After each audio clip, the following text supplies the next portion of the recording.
Tracking, alerting, protecting. This is WKYT News at 6. A tornado touched down in Bourbon County. We take a look at the damage and hear from the people impacted. More tornadoes also caused damage throughout central Kentucky. We'll take you to hard-hit Scott County and show you what the damage looks like from the air. What an arrest citation says about the case against a UK football player charged with rape. And a special honor today for some fallen Kentucky firefighters. WKYT News at 6 starts now. Good evening, and thanks so much for being here with us. Many people across central Kentucky spent the day cleaning up the mess left behind by a tornado outbreak. The National Weather Service now confirming 6 tornadoes touched down yesterday. An EF1 tornado hit Bourbon County. This eyewitness video shows the tornado that threw a woman from her home in Paris. The tornado also forced many people from their homes. WKYT's Sam Smith begins our top story team coverage. Crews can do their best to get rid of the downed trees and other signs of the tornado. I don't have a house. I don't have a home. They just wiped it clean. It's gone. It's gone. For Bridget Clark, it was a frightening experience that won't be easy to remove from her memory. And it just seemed like it was just like in slow motion. And then all of a sudden the roof just caved down on my head. And then it sounded like just a swift wind just blew me out the side of my kitchen door. And there I was laying on the porch with debris and my door and everything laying on top of me. She walked away with only an injured lip. Her injury was the only one reported. The fire department reports 15 to 20 structures damaged in the Vine Street area of Paris. Power lines were knocked out, and the storm caused a gas leak, forcing the area to be evacuated. You need medicine too? Yeah. You let me in to get medicine? I think you probably have to ask them. The National Weather Service survey team classified the storm as an EF1 tornado. The survey team says the tornado was about 50 to 70 yards wide and was on the ground for about a quarter mile. I don't think I should have made it. Clark will stay with family until she figures out what to do next. But the only thing I can say, thank Jesus, because if it wasn't for him, and I feel like I had a guardian angel looking over me. In Paris, Sam Smith, WKYT. The impacted area of Vine Street is no longer blocked off. The power lines have been repaired and people are allowed to return to their homes. The Scott County coroner now tells us the deaths of 3 people in a crash yesterday afternoon are considered weather related. The crash happened on Highway 227 during a severe storm. The coroner says heavy rain caused 29-year-old Corey Wilcoxon to lose control of his car and hit an SUV head on.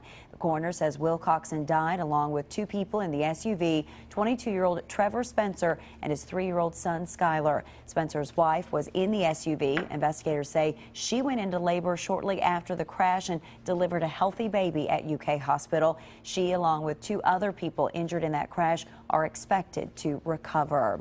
The National Weather Service tells us an EF1 tornado touched down during that storm in Scott County. Much of the damage is around Stamping Ground, where the tornado ripped open some homes and barns.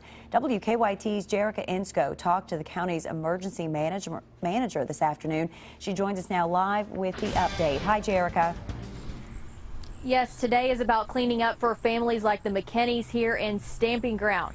Now, their home, as you can see behind me and all of this stuff in front of me, has some of the worst damage here in Scott County. Every county affected by Tuesday's storms has a different story. In Scott County, we had, it was just about 2 miles path of a tornado and Stamping Ground. But what some communities now have in common is EF1. That's the size of a few tornadoes that ripped through areas like Stamping Ground in Scott County. And the aftermath was surveyed not even 24 hours later. It was pretty clear pretty quick that we had something other than straight line winds or microbursts. We had a tornado. Quite a bit of damage is how the Scott County Emergency Management Director describes it all. He says it's the first time in a few years that they've dealt with sizable weather damage like this. We had 3 homes that were moderate to heavy damage, and then we had several minor incidents where power lines down. We had a lot of roads blocked from trees, and some minor flooding. Power has since been restored, but now the true cleanup begins as people share their stories of what happened this October 7th. Now I'm told emergency management officials along with the National Weather Service used a drone, which is a video camera, to fly over the damage here in Scott County, and we hope to have a copy of that video soon. Reporting live in Scott County, Jerica Ensko, WKYT. Well, no injuries were reported in that tornado that touched down there in Scott County. You can really see the damage in Scott County and other places hit by tornadoes when you get up in Sky First. Officer Don flew over many of the hard-hit areas today. He continues our team coverage. Well, it's one thing to see this from the ground, the individual areas that have been affected, but from the air, from Sky First, you get an overall view of exactly how much damage there was and how destructive these storms were. I saw a lot of damaged homes and barns in Scott County. Roofs simply ripped off buildings in areas around Stamping Ground. Look at this barn. From the air, it looks as if it was simply punched from the sky, flattened. Farm machinery and pieces of wood left surrounding it. When I was flying over the area of Scott County, I could definitely see the path that the twister took, snapping trees and damaging homes in its path. I went over the Vine Street area of Bourbon County next. Some homes there are destroyed. Power crews and others were trying to get that area put back together. They've been dealing with down power lines and a lot of tornado debris across the area. A tour of Harrison County found a lot of damaged barns and other buildings around the Cynthiana area. Some, like this barn, had only a portion of the roof ripped off. Others, like this one, had barely any roof left on the building. The debris from those buildings is strewn throughout nearby farmland. A clear path of debris cuts through the fields. Finally, I flew up to Mason County, where cleanup is underway this afternoon at a Maysville gas station where the pumps and a semi were flipped in the storm. Well, getting an overall view from the air of the path of some of these storms, I tell you, it makes us realize how fortunate we were that more people were not injured. Officer Don, WKYT. Tonight, the National Weather Service says straight-line winds, not a tornado, caused that damage in Mason County. Of the 6 confirmed tornadoes, 2 were in Bath County. Scott, Harrison, Bourbon, and Owen counties each had 1 tornado. All of them were EF1 tornadoes, except the one in Owen County, which was an EF0. We are certainly getting a break from the rough weather today, but it won't last long for us. More storms and heavy rain will soon return. Chief Meteorologist Chris Bailey has an early look now at a very wet forecast. Yeah, very active weather pattern that we're in. Obviously, that goes without saying over the past couple of days, but normally after you get a big severe weather outbreak in the fall, often then you get a lot of cool and calm weather that follows that up. Well, we're getting the calm weather today, but now we're actually going into a pattern over the next several days that will become even more active than what we have been seeing. So let's enjoy, as you mentioned, what is out there now. A lot of dry weather that carries us through the rest of your evening, with temperatures dropping from the 60s close to 50 by the time we hit 11 o'clock this evening. Live First Alert Defender, nothing going on across Kentucky for now. That's going to change, though, in a hurry. Look out to our west. Clouds are increasing. Cold front putting the brakes on, getting ready to make its way back toward Kentucky. And once it gets in here, it's going to be in no big hurry to leave town. So that is a soggy setup that we're seeing pushing in with rounds of rain and thunderstorms. A lot of heavy rainfall could lead to high water potential in that 7-day forecast. Updated rainfall numbers from the computer models when I come back in just a bit. Tonight, we have some new information about the case against a UK football player charged with rape. Lexington police arrested freshman defensive lineman Lloyd Tubman. He's been suspended indefinitely from the team. Today, he answered to the charge in court. WKYT's Jordan Valines tells us what the arrest citation said about the case. Lloyd Tubman's arrest citation offers a descriptive account of the alleged events that occurred October 2nd, when Tubman visited an acquaintance at her dorm on UK's campus. But once he was inside her dorm room, things escalated. The citation states that Tubman began verbally and physically assaulting the victim while trying to engage in sexual acts with her.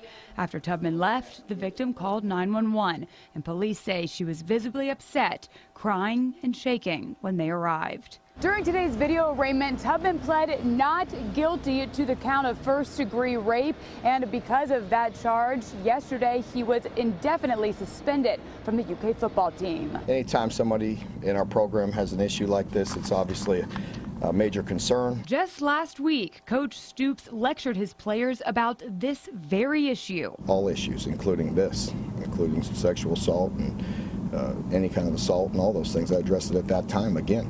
And, you know, we'll continue to do the best we can and educate these guys and help these guys. As of now, Tubman has been court ordered to not contact the victim and to return to Louisville, where he will live with his parents. Tubman's family did attend Wednesday's arraignment, but did not wish to comment on the case.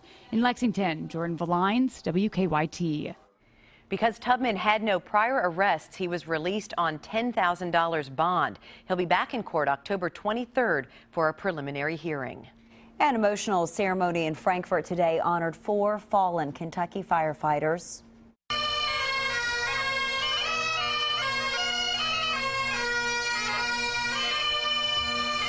During the Fallen Firefighters Memorial Service, the names of the 4 men were added to the state's firefighter memorial. Among them, Whitley City Fire Lieutenant Arlie Hill, who died from injuries he suffered after running into a burning home, and Glendale firefighter Jonathan French, who died when a tractor trailer hit a fire truck. That memorial honors more than 200 Kentucky firefighters who have died in the line of duty.